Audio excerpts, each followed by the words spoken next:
Recién iniciamos la temporada de reportes del segundo trimestre de 2023. Algunas empresas ya van reportando y vamos a platicar un poco más aquí en este video por qué es importante ese periodo y cómo podemos sacar ventaja. Bienvenidos al canal Dividendos México, yo soy Renan Ribeiro, creador aquí del canal, y el nombre de este canal es inspirado en el calendario de dividendos que yo inicié allá en 2018. Es un calendario de dividendos enfocado en los dividendos de las empresas mexicanas, de las acciones mexicanas y también de las fibras. Ese calendario nació de apuntes personales que yo hacía en ese momento, y todas las redes sociales, también aquí el canal de YouTube, llevan el mismo nombre, inspirado en el calendario. Vamos a ver aquí en este video 4 puntos. El primero de ellos será qué son los reportes trimestrales. Vamos a ver también para qué sirven, cómo aprovechar ese periodo y también qué espero yo y qué es lo que ya está ocurriendo con los reportes que ya fueron publicados. Antes de empezar, tengo aquí un aviso. La verdad son dos avisos. El aviso 1 es que ustedes a cualquier momento del video pueden contribuir con un like, suscribirse al canal, activar la campanita para recibir las notificaciones de los próximos videos o compartir este video con un amigo inversionista. Toda la interacción que ustedes tienen aquí con los videos, con el canal, siempre es bastante importante y me ayudan un montón. El aviso número 2 es que todo el contenido que yo comparto aquí en el canal es siempre pensado para una estrategia de ingresos pasivos. Y yo digo eso porque yo sé que hay personas que apenas van empezando, pero hay personas también que tienen una estrategia de ingresos pasivos, pero también quieren tener una estrategia enfocada tal vez más en plusvalía, o que tienen una estrategia de ingresos pasivos pero mezclan actitudes de otros tipos de estrategias, principalmente estrategias más a corto plazo, como es el caso de otros instrumentos de inversión, como el Forex, Bitcoin, Commodities, y muchas de las prácticas que funcionan en otras estrategias no funcionan dentro de una estrategia de ingresos pasivos, y lo mismo ocurre al revés. Hay estrategias y actitudes que son buenas para esta estrategia de ingresos pasivos, pero que no funcionan en otras estrategias. Dicho eso, vamos con el primer punto, que es qué son los reportes trimestrales. Los reportes trimestrales son reportes financieros que las empresas publican a cada 3 meses, y todas las empresas que están en la bolsa de valores son obligadas a proporcionar un reporte trimestral a cada 3 meses y también un reporte anual. En ese reporte trimestral nosotros vamos a ver estados financieros, vamos a ver su balance, vamos a ver qué está ocurriendo, qué ocurrió con la empresa en los 3 meses anteriores, vamos a ver también comentarios de la administración de la empresa, y también podemos ver proyecciones o comentarios futuros o comentarios sobre el futuro del negocio, qué es lo que están haciendo, tal vez adquiriendo una nueva empresa, comprando un nuevo inmueble. Todo eso podemos ver dentro de un reporte trimestral. Una de las mejores maneras de saber si ese reporte es bueno o fue bueno o no es comparando el trimestre del año actual con el trimestre del año anterior. Eso significa que ahora están saliendo los reportes del 2T23, que es el segundo trimestre de 2023, y la mejor comparación aquí sería comparar el 2T23 con el 2T22, o sea, estamos comparando el segundo trimestre de 2023 con el segundo trimestre de 2022, y es una comparación que hace sentido. Lo que esperamos de un año a otro es que la empresa pueda crecer de manera general, ingresos, ventas, utilidad neta y otros indicadores importantes. Algo importante aquí, porque las personas que están invirtiendo directamente en acciones de empresas, o sea, están comprando directamente las empresas, sean acciones o fibras, para esas personas es obligatorio checar los reportes, aunque hay diferentes maneras de checar. Hay análisis que son bastante detallados, pero tal vez eso en la gran mayoría de los casos no es tan necesario. Un análisis más sencillo, yo creo que eso sí todos pueden hacer, y todos los que invierten directamente en empresas, yo creo que sí tienen la obligación, porque es bastante importante saber qué está ocurriendo con esa empresa, o incluso también para agregar nuevas empresas en el portafolio. Punto número 2. ¿Para qué sirven los reportes trimestrales? Yo traje aquí 2 puntos principalmente. El primero de ellos es hacer un seguimiento de las empresas que ya tenemos en el portafolio, y esa es la prioridad número 1, porque el éxito de la empresa no es garantizado para siempre. Entonces debemos acompañar los resultados de esa empresa para saber si todavía hace sentido tener esa empresa en nuestro portafolio. Sirve mucho también los reportes trimestrales para anticipar movimientos de la empresa, sean buenos movimientos o pésimos movimentos en términos de resultados. Entonces puede ser que una empresa que estaba indo más o menos bien financieramente, ya la tenemos en el portafolio, pero ella a partir de un cierto punto mejoró mucho, está generando muchos ingresos, está mejorando mucho sus utilidades, y tal vez el precio no haya acompañado ese desempeño financiero de la empresa. Entonces la empresa está mejorando mucho en varios indicadores, como dijimos, ¿no? Ingresos, ventas, utilidades, EBITDA. Entonces eso puede ser una oportunidad, y también puede ocurrir al contrario.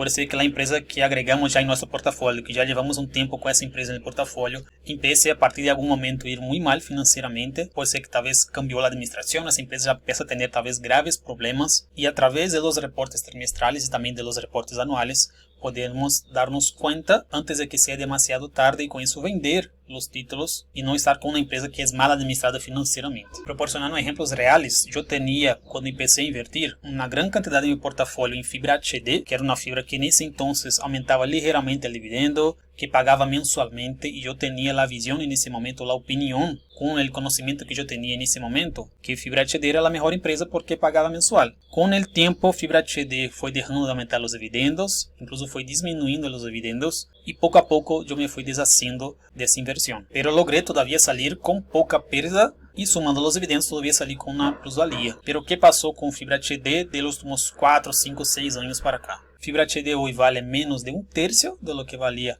hace algunos años atrás y aparte ya no paga dividendos. Entonces este es un ejemplo real porque debemos estar atentos con las empresas que ya tenemos en el portafolio. Toda la prioridad de análisis y de seguimiento siempre es con las empresas que ya tenemos en el portafolio actualmente. Y el punto número 2 es hacer un seguimiento de las empresas que queremos agregar en el portafolio. Ya decía Peter Lynch que invertir sin investigar es como jugar al póker pero sin ver las cartas. Entonces no hace sentido estar comprando empresas sin hacer un mínimo de investigación, porque aumentamos mucho la probabilidad de que ocurra algo malo, o sea, de que tengamos una pérdida fuerte porque no sabemos qué está pasando. Si esa empresa baja, por ejemplo, si el precio baja, ¿es oportunidad para comprar más? O tal vez es mejor vender. Eso solo vamos a saber si hicimos una investigación anterior. Y dentro de una estrategia de ingresos pasivos, por ejemplo, el hecho que el precio de una acción baje siempre será motivo para comprar más. Entonces, por eso también yo comenté al inicio del video que las actitudes serán diferentes de acuerdo a nuestras estrategias. Y dentro de una estrategia de ingresos pasivos hace mucho sentido seguir comprando cuando el precio baje.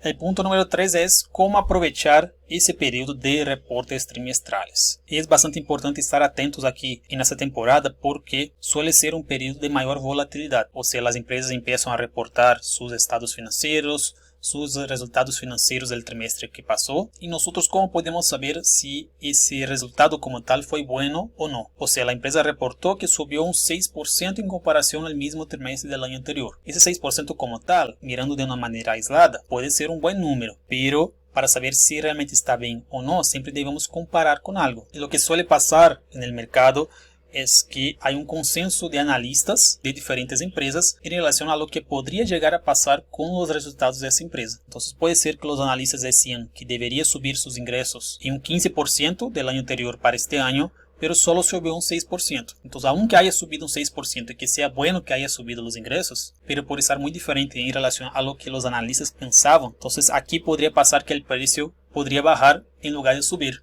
porque la diferencia en relación a lo que estaban esperando es demasiado grande. Es posible encontrar en la página de Banamex y también de Monex, por ejemplo, reportes de analistas, opiniones de analistas diciendo qué esperan sobre los reportes trimestrales de las empresas. Y recuérdense que muchas veces a corto plazo no hay ningún motivo para que el precio baje o para que el precio suba. Simplemente ocurren movimientos especulativos y cuanto más a corto plazo, mayor es la tendencia que sea un movimiento especulativo en el precio. O sea, el precio simplemente sube y baja muchas veces sin ningún motivo. Las empresas suelen reportar sus resultados financieros después que la sesión termina. Entonces, por ejemplo, en el día 20 reporta al final de la sesión, en el día 21 y en los días posteriores puede haber un cambio en el precio para arriba o para abajo. También en ese periodo de reportes trimestrales es cuando las empresas pueden mencionar en su reporte el dividendo que será distribuido en el siguiente pago. Y eso pasó, por ejemplo, con Fibrotel. Yo hice aquí un video en el canal hablando sobre el dividendo de Fibrotel, pero Fibrotel como tal aún no hizo el comunicado oficial del dividendo, pero ella confirmó dentro de su reporte trimestral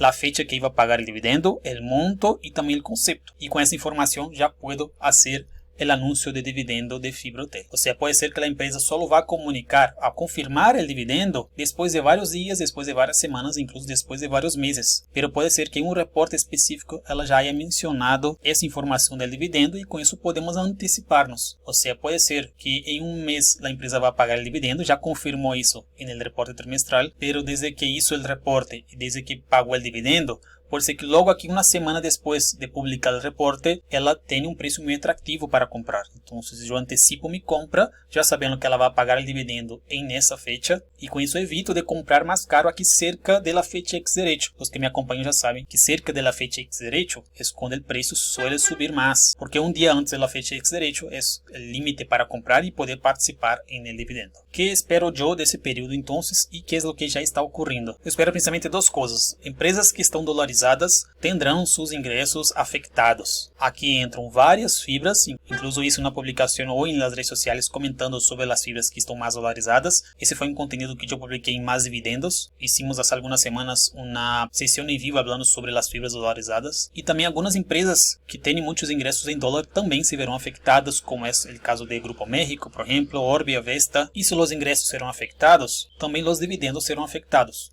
Então, há várias fibras, há várias ações que, por receber os ingressos em dólar, também têm uma influência direta no dividendo. Fibras industriais, por exemplo, são as fibras que têm maior ingressos em dólares. Há ações, incluso, que comunicam seus dividendos em dólar e depois fazem a conversão para peso na ficha de pago. Então, a curto prazo, já podemos esperar que algumas empresas reportem ingressos mais baixos de lo que deveria ser, digamos, se o dólar não barrara tanto em relação ao peso. E também podemos esperar a curto prazo dividendos mais baixos de várias empresas que estão relacionadas com o tema de ingressos em dólar. E isso já está ocorrendo. A América Móvil, por exemplo, que foi a primeira que reportou no dia 11, já comunicou que tem um determinado nível de ingressos, pero que se não tiver o tema de devaluação do dólar, vai ter um nível superior de ingressos. E também Fibra Progress, que reportou recentemente, reportou, por exemplo, um FFO mais baixo em relação ao trimestre anterior, o primeiro trimestre de 2023, pero também reportou um dividendo muito mais baixo em comparação aos anos anteriores. Não foi só o tema do dólar que afetou seu dividendo, pero sí foi uma afectação relevante. E isso seria todo, onde podemos checar, por exemplo, os reportes dentro da página da Bolsa Mexicana de Valores. Todas as empresas que são públicas são obrigadas a comunicar, a ser públicos os reportes trimestrais. Quais são os reportes que vocês mais esperam? Comentem aqui abaixo o que les pareceu este vídeo, também podem comentar aqui. E nas redes sociais me podem encontrar como Dividendos México. Nos vemos em los seguintes vídeos e um abraço.